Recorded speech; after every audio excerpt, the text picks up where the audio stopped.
Hi, this is Aaron Wilson. The Texans struck a one-year, $35.6 million contract extension for Danielle Hunter. So he's now under contract through the 2026 season, and he's now the second highest paid defensive end in the NFL behind Cleveland Browns star Myles Garrett. And so we'll break down the contract first, and then we'll go through some of the particulars of why now and the market forces that were motivators for this deal, in addition to Danielle Hunter's outstanding performance last season, his first year with the Texans, and he makes the Pro Bowl.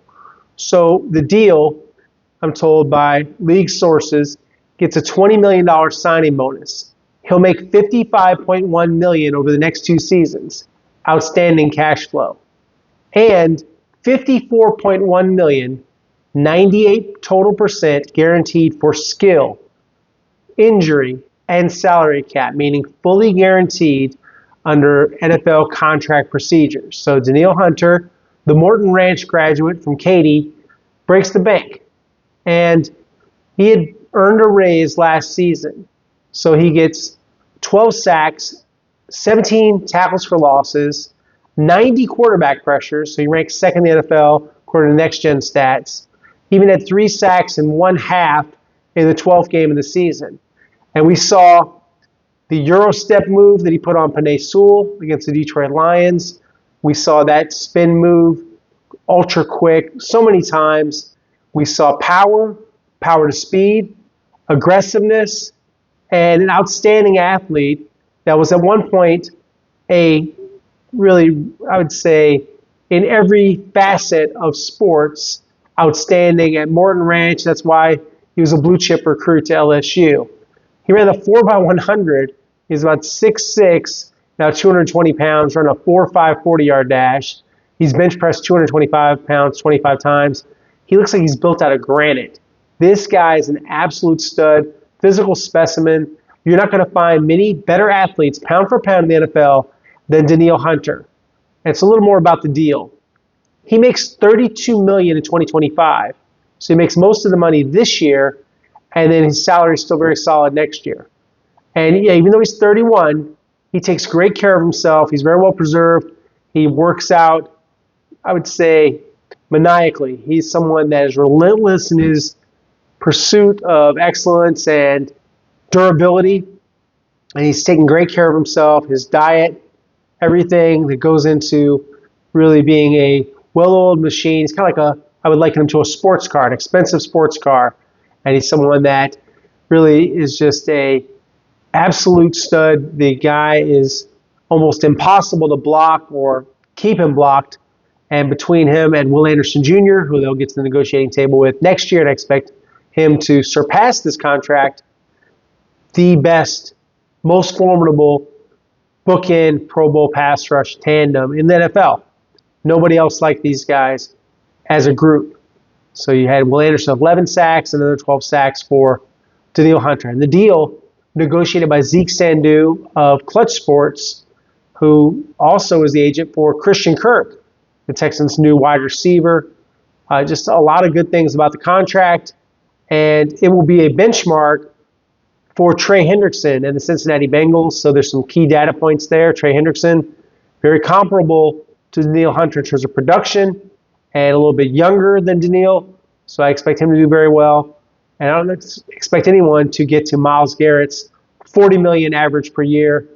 And you look at Myles, and that's a Hall of Famer, and it's just a different kind of defensive end. But Danielle, who's at 99 career sacks, was a hit for the Texans. That was a good signing last year, along with Joe Mixon in the trade and Azeez Al-Shaair. So Nick Caserio, now that he has resources and is the general manager for a defending division champion, 2-time division champion last couple of years, I think he can see that what he can do as a general manager, because he's aggressive and he hit the market. The timing of this, we're talking about market forces, to get this done before Hendrickson can get to the negotiating table and finish something. That's smart negotiating, because sometimes you have to struggle down on top because the price only goes up if someone else leapfrogs you. Same thing with Derek Stingley Jr. 3 years, $90 million in new money, But just think about what New York Jets star corner Sauce Gardner might get. So when you think about negotiations, they happen in cycles, and sometimes it's just like real estate. Look at the comps. If one mansion in, let's say, not that I live in one, but I live in River Oaks. I'm bragging a little bit. Nice neighborhood. And, so nearby, my wife and I, we take these walks. And we see all these mansions. And sometimes we'll go on Zillow and we'll pull up the prices.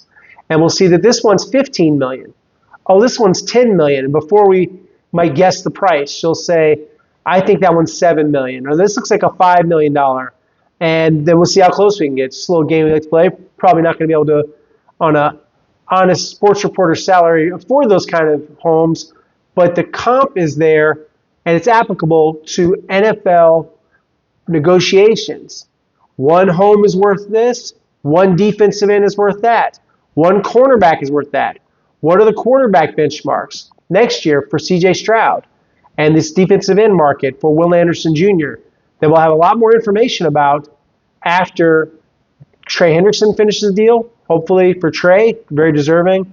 And now you have the Myles Garrett data and Danielle Hunter, second highest paid defensive end in terms of new money in the NFL. That's a big valuation now. Everybody talks about the new money. So on these new deals, how it works. And so, for Danielle, looking at, what he did, I thought that it was very commendable the way he attacked the pocket, the way he stopped the run. He's a physical football player. He's a durable football player. He embarrassed some very good offensive linemen like the aforementioned Penei Sewell. And I just thought overall, everything he had, the cross chop, the bull rush, the swim move, his pure speed rush, just a real dominant force. And he would always tell Matt Burke, the Texans defense coordinator, man, let me cook. Just let me cook. And they did.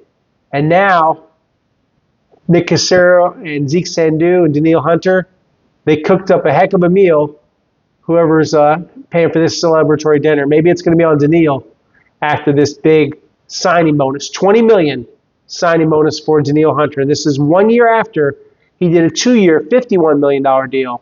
So the hometown guy, former track star, beloved at Morton Ranch High School. I've got to know Danielle the last few years.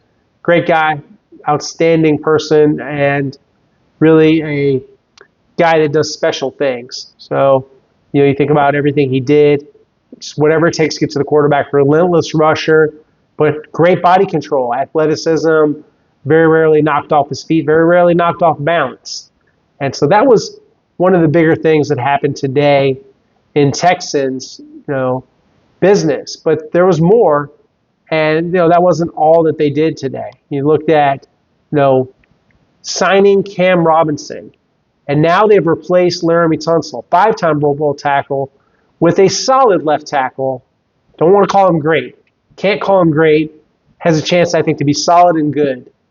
1 year, $14.5 million max value, base value of $12 million. And so you trade Laremy Tunsil to the Washington Commanders, and initially their plan was to have Titus Howard play left tackle, and now they've rethought things. They're going to have Cam Robinson plug in at left tackle, and they have positional flexibility with Titus Howard, where he can be a starting guard. He can also be a starting right tackle. I think you'll see competition. You'll see them try to get their best 5 on the field. The best 5 could include Laken Tomlinson. It could include Titus Howard, Juice Scruggs, Jared Patterson, Blake Fisher, and definitely Cam Robinson. So they now have completely overhauled the offensive line. Let's recap. Biggest move, trading Laremy Tunsil to the Commanders. Cutting Shaq Mason, and they get almost $9 million in cap space after June 1. They designate him as a post-June 1st cut. Trading Kenyon Green, a disappointing first-round draft pick, to the Philadelphia Eagles, guy they benched as their starting guard, and having him now with the Eagles and bringing in C.J. Gardner-Johnson. So real fluid plans. And with Cam, let's get through some of the negatives.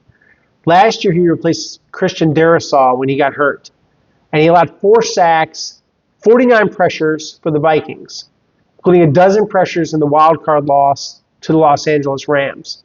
Had 13 penalties, sounds a little like Laremy, 7 sacks allowed, 52 pressure overall for the season, and he ranked 53rd among offensive tackles according to Pro Football Focus Analytics. So not great, but you think about Cam Robinson. Can you line up with him? Yes. Did I see him on tape getting to the second level, blocking downfield, including in the Texans game, or rather not the Texans game, but other games, seeing him get down the field?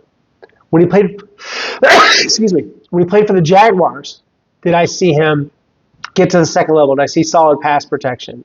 Yes. Second round pick from Alabama. You know how much they like Alabama guys. Only 29 years old, so a little bit younger than Laremy, a year younger. And I think overall, a solid pickup. Someone the New England Patriots had interest in. The Chicago Bears at one point. Let's link to them a little in case they had traded Braxton Jones, who was an outstanding young left tackle, who a lot of teams would love to have on their roster. Just a really, really highly regarded guy. So you look at Cam Robinson, and adding him, this strengthens the offensive line. Overhaul almost complete. And guess what? Heading to the NFL draft now, they're not so locked in on drafting an offensive lineman with the first round pick. It could still be a guard. It could be like Tyler Booker or Gray Zabel. Unlikely necessarily they have to go for Josh Simmons or Kelvin Banks, but keep in mind, this is the final year of Cam Robinson's contract, and Titus Howard's in the last year of his contract. Should have mentioned this at the start. The Titus Howard restructure was done on March 13th, didn't hit the books until today when I got to look at the contract. So I don't rely entirely on my memory, so I'm going to pull up some of my notes here. So by them doing this, they gave him a $14.33 million signing bonus, and they lowered his salary cap figure to $11.581 million, down from $23.045 million. Net cap savings of $11.64 million, and he's due $16 million this year overall, including signing bonus, base salary, per game active roster bonus, weekly of $29,411, adds up to $500K total achievable. So he now has another voidable year of $30 million in 2029, and he's in a contract year. But he's affordable now. Now, we've seen this before where someone restructures, pays the bonus, then trades a guy. Yes, we have. And we saw that with Amari Cooper of the Cleveland Browns sending him to the Buffalo Bills. Can I rule that out? No. No, I wouldn't. Would anything surprise you right now with Nick Caserio, an unpredictable general manager that moves quickly, moves aggressively, and is always looking to get younger and better on the roster? No, I don't think you can discount any of those possibilities that could happen. And, Titus Howard, he had a solid season at left guard. I don't see a lot of scenarios where he wouldn't be one of the best 5 linemen on the team, but that doesn't necessarily guarantee him anything. I do think that he's a better right tackle than Blake Fisher. I think he's better than both of their guards. And I think having Titus Howard for a team that's trying to take the next step makes them a better football team. Do I think they get that with a different player, say a rookie?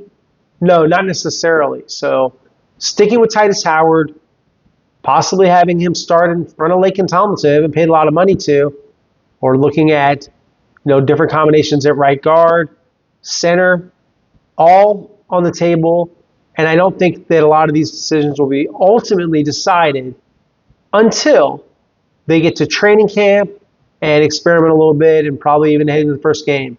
Expect us to be doing a lot on the offensive line, and at some point hope to talk to the new offensive line coach and run game coordinator, Cole Popovich, who was promoted from assistant line coach, to hear about his vision, and Nick Caley's vision for the offensive line. But you heard D'Amico Ryans. I've quoted him a few times. I did a long article about this on www.click2houston.com on Sunday about the need for a reset.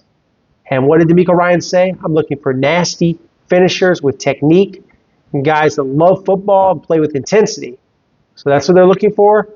And I don't think they're done looking. I think this offensive line is still in flux. And we're going to learn more about the offensive line as they go forward.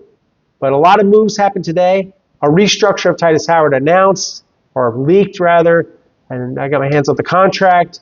And so we see how the original $56 million deal has now been restructured twice in the past 2 years. Cam Robinson, the new left tackle, and Danielle Hunter, the Texans' new $55.1 million man, with $54.1 million of it guaranteed, 98%, again, with $20 million of that in a signing bonus and $32 million due in 2025. So the bulk of it paid this year. And for the Texans, they are in good position. They look like they're doing better. Other than a left tackle, they look better in a lot of spots. What do they need? Wide receiver. And in my next video, we're going to discuss a wide receivers that they call T's in the business of what they are looking at, a wide receiver, a very specific player that met with the Texans. So our next conversation, please keep it locked to my channel. Please like and subscribe. It's free, absolutely free, just as same as my content at www.click2houston and on television at KPRC2 and on X/Twitter, AaronWilson_NFL. I'm also on Instagram at AaronWilson7128, and you can find me on Blue Sky and Threads too. Don't use those quite as much, but very big on Twitter. Appreciate you guys following me along, and look forward to the next talk. And yeah, please support this channel. It's for you guys. I'm committed to this. I'm going to keep making the videos, and we're going to keep talking Texans football and the draft and the NFL and have a lot of fun with this. So thanks for tuning in. Until next time.